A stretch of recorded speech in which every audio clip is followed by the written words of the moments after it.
we're trying to give you as much time as possible. I would like to, at this point, open the hearing to the public. So moved. Second. All in favor? Aye. All right, when you stand up, please state your name and address. Can I ask a favor though, if anyone's in the back, they could possibly come up to the front and use the microphone, it'd be much easier for, you can't hear them back there unfortunately. So if you're in the back, if someone could come up to the front, even if they stand here, you'll be picked up by this mic, okay? So we're gonna put you on stage. Even if you just stand in the middle, you're fine. Okay, at this point, we're open to the public. Does anybody like to make that? Go ahead. Hi, I'm Janet Boyd. I'm not a teacher. I'm here from the public, and I'm at 167 Tenney. And I just have a short statement I'd like to read. Last year, when Governor Christie eliminated all state funding to the River Edge schools, the taxpayers of River Edge came out and healthily supported a budget that, at greater expense to them, maintained the excellent school system River Edge can be so proud of. On a side note, Oradell defeated its OPS budget last year. When Oradell backed off, we rallied. Okay? So clearly the people of River Edge value and support education, and this year's budget fell victim to all the many encouragements to vote no this year, and to the confusing ballot, which as I walked over here, a neighbor said to me, that ballot was confusing. I said, yes, we all know this. So I know you also know that in many respects the budget fell victim to this yes, no, yes configuration thing. No need to point that out, but I want to put it on record. But I would like to implore you to restore the budget as is. It is responsible, it's in compliance, and would cost the taxpayers roughly $5 a month. And it is the lowest school tax levy in the history of the town. Okay. To reduce it would be unconscionable. Thank you. Thank you, Janet. Anybody else? Lori Edelstein, 250 Concord Drive. I'm coming as a parent, a resident, and as well as an educator. In the district that I work in, our budget was defeated about 8 to 10 years ago. The Borough Council came back and cut hundreds of thousands of dollars, and it ended up that programs were cut. When those programs were cut, they were never brought back. And it was a shame to the students of the town I work in, and I don't want to see that happen to this town. There's been a lot of negativity in the paper lately, and I feel that this is just a phenomenal town to live in. And I've said that before on the record, is that people move to this town because of our school system.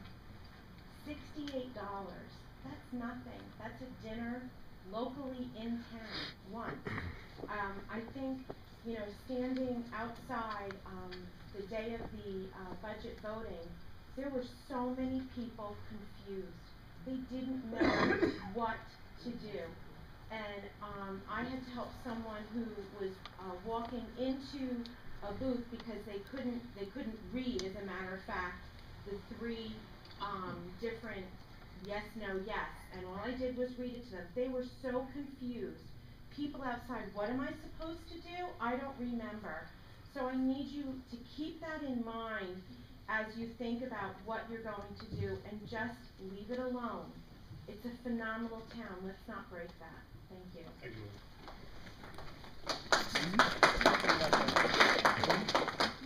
Anybody else? In the back, please. Wendy Walker, 369 Windsor Road.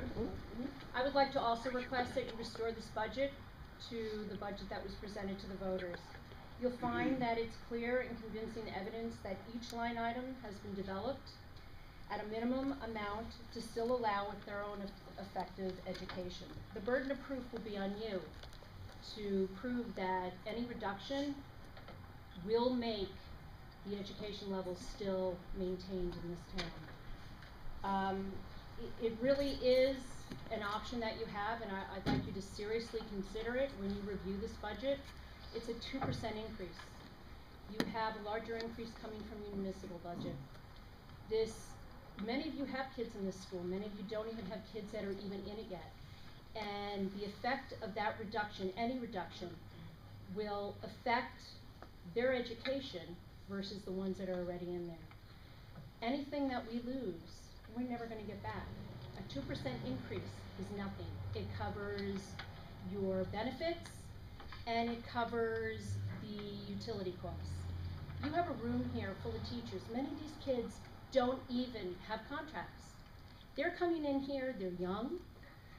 There are 26 people in our school that will not have a contract on May 15th because of this. And it might not sound like a big deal to you, but they don't know if they're gonna have a job in September. And this budget, if it is reduced, some of them won't. And we're looking at an awful lot of programs that will not be there. And it's gonna be hard, if not impossible, to get them back. So I'd like to ask you to really look at this, look at each line item, and it is really your burden of proof to make sure that whatever you recommend is still gonna give our kids the quality of education that is required. Thank you. Thank you, Wendy.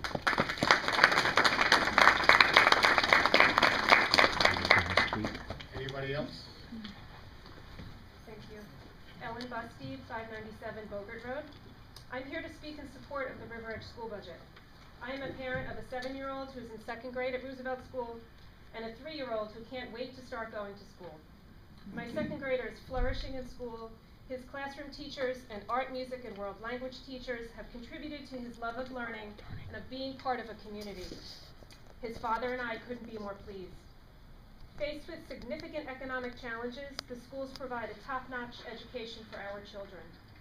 The administration and Board of Education have worked tirelessly to create a budget that is fiscally sound while continuing to provide for our children. We are fortunate to live in a community where teachers and parents have a common goal, which is to provide an environment in which our children develop a love of learning and are poised for the future. This body before us, the mayor and council, have an opportunity to show the citizens of River Edge that you are behind this goal by leaving this budget intact.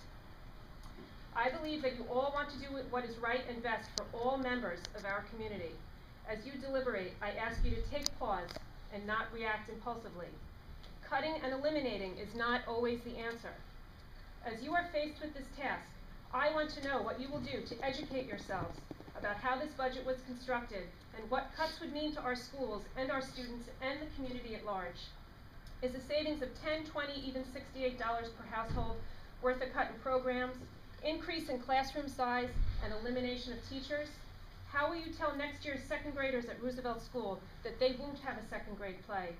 How will you explain to the parents of elementary school students that class sizes are increasing from 20 to 22 per class to 26 or more? I want to know if you will spend time in our 2 schools observing. Will you meet with administrators, teachers, board members, even parents and students? I want to know how you plan to inform the public of the steps you're taking to make informed decisions. Again, I ask you, is a savings of $10, $20, even $68 a household worth cuts in programs, increase in classroom size, and elimination of teachers? I implore you to leave this budget intact. Thank you.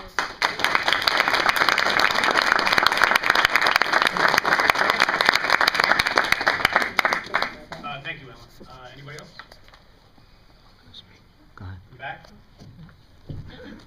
Mary Ann Rush, 377 Windsor Road. Good evening, gentlemen. You know how hard it is to put together a budget, the long hours and the time you have to put in to do it. You can expect no less that the Board of Ed and the administration put into this budget. That's why it's disturbing to read and to hear from council members that there's fat in the budget, or cut, cut, cut. The municipal budget stands at about 3.5 times the local school budget. If you're looking for a way to save $100, pay the deferred pension over 5 years. It's an option. You'll bring down the municipal tax increase by $95. That's more than the increase for the local school levy. And you'll be paying it back in 5 years. If that doesn't work, do it in 3. You'll save the $68.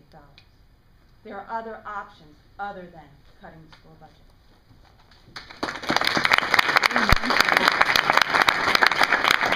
I'm going to say something.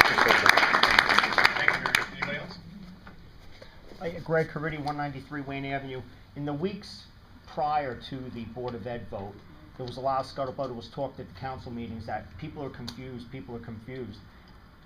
Ordell had a public meeting at OPS, I believe a week and a half before the vote, to explain to everybody, this is what you're voting on, this is why. I'm just questioning why we didn't do that.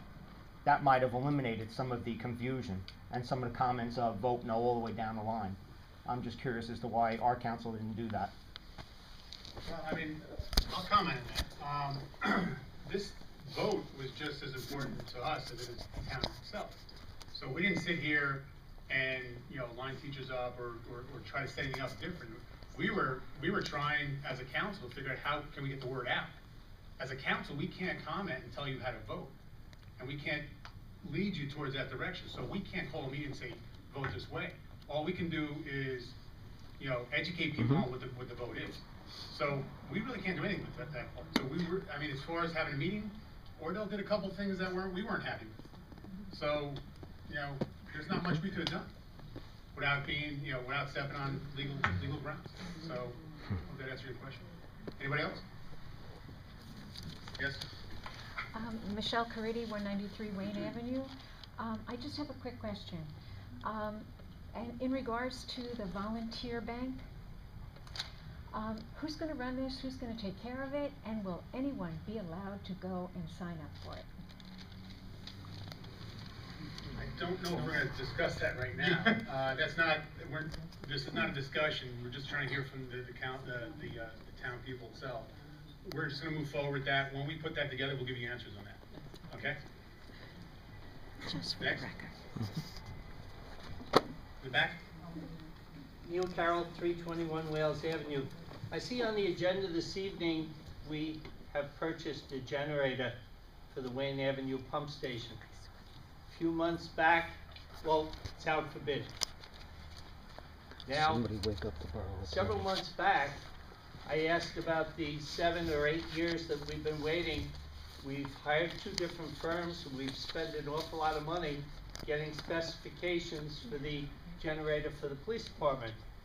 I came to a meeting up here, and based on the dollar amount for the bids that came in, we were gonna ask the low bidder if he'd hold off for 6 months and wait to see if we were gonna come up with the funding. I was just curious where the generator for the police department stands. If I may, Mr. Vice President, the low bid was, all bids were rejected after a certain point in time, and we are committed to studying the size and the capacity that was first presented to the mayor and council, and evaluating whether that is the appropriate size and capacity for the configuration that was calculated. And then, in all likelihood, we will go out to bid again. But Alan, as you well know, we hired a firm, they came back, they needed, I believe the number was another $13,000 for design, and we're putting money into raw sewage, and our police department still doesn't have a generator. Doesn't make sense to me. I mean, There is a generator in place. This was a replacement generator. Have you ever been, excuse me, yeah, hold through on, that? come on. Just finish up. Just to answer your question, there is a generator in place. The police station has a generator. This was a replacement generator. So it may not be the generator that will ultimately be there, but there is one in place. So to suggest that there isn't one in case of an emergency would be incorrect. Through the council president, I've been there for 12 hours during a power failure. When the power goes out, you lose every computer on the desk, you lose the telephones, and you have a minimal, it's like a haunted house, okay? You can't get flares, you can't get supplies, you can't get backup batteries, you can't find the flashlights, you can't go to the bathroom, okay? Yes, we do have power at the desk, very limited, okay? And when Steve Hallberg was here, we came to the mayor and council, and it's been many years. And I think our priorities were a little off if we're pumping raw sewage and we have nobody to call the DPW to tell them that there's a problem at the sewer pump station because the phones don't work at police headquarters. Thank you, Neil. Yeah, listen, the council takes things as priority, you know, whether it be the generator for the police department or for the raw sewage. You know, as far as commenting more than that, you know, you really have to come down at the budget meetings and see what we looked at first to see what was more important, at that time. I appreciate that. Thank you. As you know, we never knew we were allowed to come to the budget sessions until just recently when the mayor brought it up. That was posted. I'm sorry, was that posted, Nick? It's advertised in the Yeah, it's meetings. advertised, that's posted. When the mayor brought it up a couple of weeks ago, that was the first time we ever knew we were allowed to come to the budget sessions. But we will be there. Oh, please, yeah, you're more than welcome. Trust me. Absolutely. I know you, Neil, you're at most of the meetings, so I do appreciate it. Anybody else? Wendy? I have a question for the borough attorney, just to follow up on. Wendy, address, name and address. Wendy Walker, 369 Windsor Road. Greg Curdy asked a question regarding the voting and who you can support and how you said that you couldn't make a comment on how to vote. I'm not sure, Sam, what's the difference if you wanna say, could you support my candidate or support my, you know, support the school budget, don't support this referendum, it's gonna raise your taxes. I'm not sure what was the fine line, the legality of that? Yeah, we rendered an opinion on it. The only issue that dealt with the public referendum on the funding, on the public funding of the regional school. The law is that you could not direct, the municipality could not direct people how to vote. They can only explain the vote. And so that you cannot have words of exhortation and tell someone how to vote. For example, we had a website that was on the internet